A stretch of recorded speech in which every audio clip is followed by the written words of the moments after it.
Ngayon naman po atin pong i-discuss about the position description.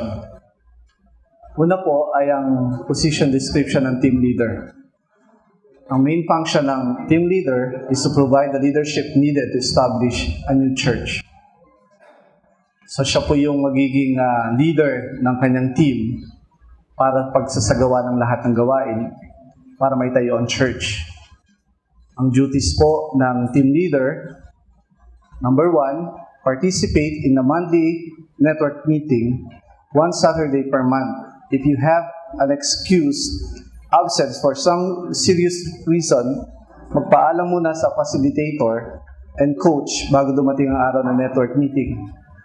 So mahalaga po na mag-participate once a month for the network meeting. Na meron po tayong monthly network meeting, kailangan po ay present.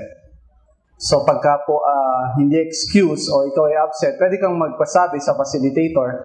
Pero pag hindi excuse ang reason, kunwari po ay umulan at ayaw mo na mabasa, no, ikaw po ay out of the network na.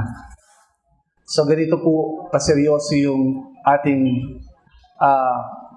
yung position ng team leader. No, kung ang reason naman ay emergency or nanganak ang asawa, yan, excuse po yan. Pero pag mababaw o hindi tama ang reason, siya po ay alisin sa network. Pwedeng magpatuloy, pero hindi nakasama sa network. Number 2, complete the implement checklist each month. Na bawat buwan, kailangan kompletohin ang checklist. So meron po tayong mga assignments.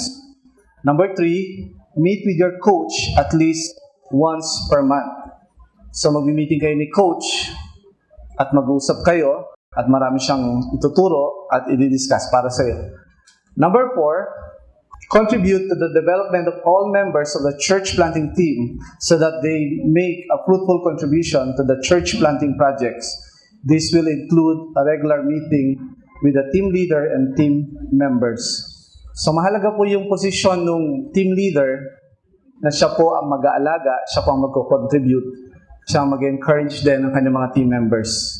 Number 5, isa sa mga importante po, pinaka-importante, pray daily for your church planting project, including each team member. So kung meron man isang tao na magpe-pray araw-araw, ako po ang ginagawa ko noon bago ako kumain, magpe-pray, isasama ko na ang church planting sa tanghalian, pipray ako ng pagkain, isasama ko pa rin yun. So napagpipray ko siya ng 3 times a day, hanggang 4 times, paggabi pa ipagpipray ko pa. Isa lang pong karanasan, ang very powerful ang prayer. Makapag-pray ka ng straight na 21 days or 7 days, makikita mo yung power ng Panginoon dun sa tao o dun sa plan ng church po ay nagiging powerful, no, ang pagkilos ng Panginoon. Na isa pong gusto ko i-share, nag-fast kami, nag-pray and fasting for ilang days, at nung una po hindi kami pinapansin sa mga barangay. So, tinitingnan lang kami, kinakawayan, ngingitian namin. Pero after the prayer and fasting, ng ilang mga weeks, yung mga tao, kinikibo na kami. Na yung mga tao, nagsisimula na sila ibukas ang kanilang mga bahay para sa Bible study. Ang prayer po ay powerful. Qualification for a team leader. Number 1, the qualification for elders are evident in this person's life. Na makikita natin sa 1 Timothy chapter 3, verse 1 to 7. Yung good testimony nandyan, mabuting magulang at maayos sa pamumuhay. So hindi po tayo pwedeng mag-ayos sa ibang buhay, hindi tayo pwedeng mag-ayos sa ibang buhay kung yung buhay natin hindi po maayos. Amen ba? Number 2, has been involved in at least one successful church planting as a team leader. So at least one successful church plant as a team leader. So naranasan mo na, na-experience mo na. Number 3, has led outreach Bible study or cell groups.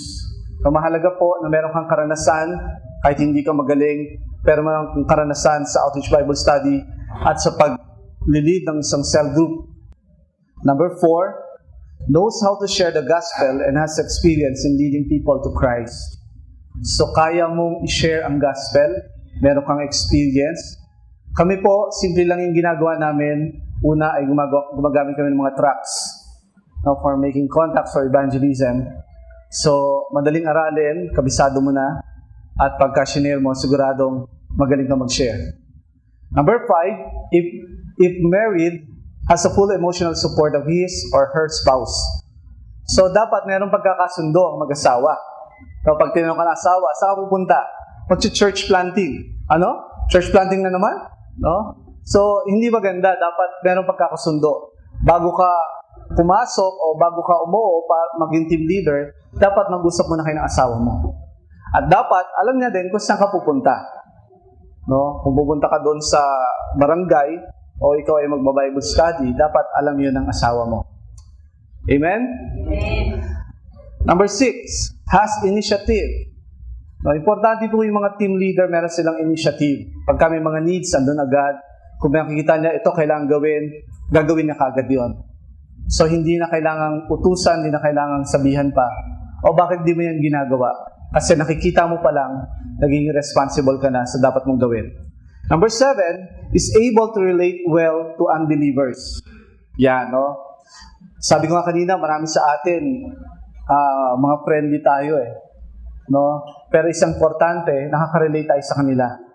Especially yung mga different kinds of people. Yung mga tambay, no? Pag sinisharean mo, huwag mo sisermonan. Kayo, tambay kayo ng tambay rito. Dapat tumanggap na kayo kay Kristo. Kayo, inom kayo ng inom, no? So, mahirap po mag-share, no? Kung hindi ka nakaka-relate. Tapos, kung meron na mga nanay na may problema, ikaw naman, tatay ka na marami ka rin problema, no? Sabihin mo, pareho lang po tayo, nay. No? So, tanggapin niyo na si Jesus at Bible study tayo. So, alam niyo po yon, yung pag-ibig ng Panginoon ay walang tinatangi. No? Kung ang pag-ibig ng Diyos nararanasan natin, ako naniniwala, kahit anong klase ng tao, makaka-relate tayo. Number 8, feels led of the Lord to this ministry. So tayo po ay tinatawag na meron tayong compassion for the lost soul. Minsan, may mga tao talagang matindi yung kanilang compassion. No? Ako po, nung naging Christian ako, ang tingin ko lagi sa mga tao, kawawa. No? Pagkasabay ko sila sa jeep, titingnan ko sila sa mata, malungkot yung mata nila No? At doon ko naranasan, unti-unting nilagay na sa akin ng Panginoon yung deep compassion for the lost soul. Kahit sa panaginip na nanaginip ako. No, may mga tao, inaakay ko, may mga tao, sinesharean ko. At marami pong mga panaginip. At nakita ko yon, yung pag-lead sa akin ng Panginoon para sa ministry na to. No? At sigurado ako doon. Number 9, has sufficient time available to do the following. Una po, attend a network meeting 1 day per month. No? Example, Saturday, 8 a.m. to 4 p.m. So, kailangan pong umattend. No? Bawal mag-absent. Sabihin nyo nga po, bawal mag-absent. Pangalawa, 1/2 day per week for field work. No? Pwedeng Sunday afternoon. Ang mahalaga, once a week, meron kang half day, binibigay mo yan para sa field work. Nung ako po ay team leader, nung time na yon, after nung work ko, ang work ko po ay 7 a.m. hanggang 4 p.m. So, nagba-Bible study na ako hanggang 10:00 ng gabi. So, everyday yon. So, parang meron ako mga 10 to 15 Bible studies while working. Pero, grabe po, yung blessing ng Panginoon. Letter C, 1.5 hour per month for your team meeting. So, importante ito, na nagbibigay ka ng panahon sa team meeting. Minsan nga, kahit hindi na meeting kahit prayer time, kahit kwentuhan, kahit fellowship, ang mahalaga, meron kayong time na magsama-sama at encourage ang bawat isa. At ang panghuli, 1 hour per month to meet with your coach. So, wag darating ang time na magkakaroon na ng monthly meeting na hindi pa kayo nag-meet ng coach. Kailangan po, 1 hour per month, mag-meet kayo ng coach nyo. Saan man yan, sa Jollibee, sa McDonald's, sa bahay nila, sa bahay nyo, sa kainan. Ang mahalaga po ay mag-usap kayo ng coach at mag-meet kayo. Sunod po yung desire spiritual gifts. Ito yung mga team leader na sana marami dito meron sa kanya. Or meron siyang mga ganitong mga gifts. No? Number 1, meron siyang leadership. Ibig sabihin, kung meron kang gift ng leadership, yung mga tao madaling sumunod sa iyo. Meron kang influence sa mga tao. Yun ay galing sa Panginoon. Amen. Number 2 is evangelism. Now, if you have the gift of evangelism, yung mga tao ay mabilis magbukas ng puso nila para kay Kristo. Number 3 is the gift of faith. Meron kang faith that can move mountain, no? So pag sinabi mong faith, yung mga bagay na imposible. No? Sabi mo sa sarili mo, Lord, kaya mo itong gawin eh. No? Hindi lang 10 kaluluwa, kundi 100, 1,000. Number 4 is teaching. No? Pag may gift ka ng teaching, pag nagturo ka, yung mga tao nakikinig. Number 5 is wisdom. No? So, meron kang gift of wisdom. Yung mga bagay na hindi nakikita ng ibang tao, nakikita mo. Yung mga bagay na hindi lang naisip, ay binibigay sa iyo ng Diyos, i-reveal, at ikaw naisip mo. Di ba may ganon? Yung mga ibang sides, hindi nakikita. Yung mga ibang view, hindi nakikita ng ibang tao. Pero ikaw, pag tumingin ka, nakikita mo. Yan, no? Meron kang gift of wisdom. Number 6 is organization. So, meron kang gift na mag-gather, mag-grupo, mag-organize. Number 7 is pastoring. If you have the gift of pastoring, makakapag-alaga ka ng maraming mga tao. No? And it will not be a burden. Na kung wala kang gift ng pastoring, ay magiging kalbaryo ang parusa sa iyo ang pag-aalaga. Pero kung merong gift of pastoring, mahal na mahal mo yung mga tao, kahit sino pa man sila. Number 8 is the gift of mercy.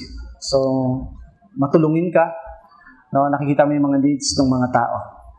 And we have a relationship. Number 1, responsible to his or her coach. So maging responsible tayo kasi siya yung ating leader. Kailangan natin sumunod sa kanya at matututo tayo. Number 2, responsible for the church planting team. So kung ikaw ay team leader, meron ka ng team. No? Kung meron kang team, ay tinitrain mo sila. Kung meron kang team, inaalagaan mo sila. Kung meron kang team, sila po ay yung ipapanalangin. Ang length ng commitment, gaano po kahaba? No, 1 year until the new church is established. So 1 year lang po. After noon, pwede ka na maging coach, or pwede ka nang magpastor, o pwede ka nang sa ibang ministry kung saan nilid ng Panginoon. Okay? Let's pause the video for 3 minutes for question and answer po. Para doon sa position description ng team leader.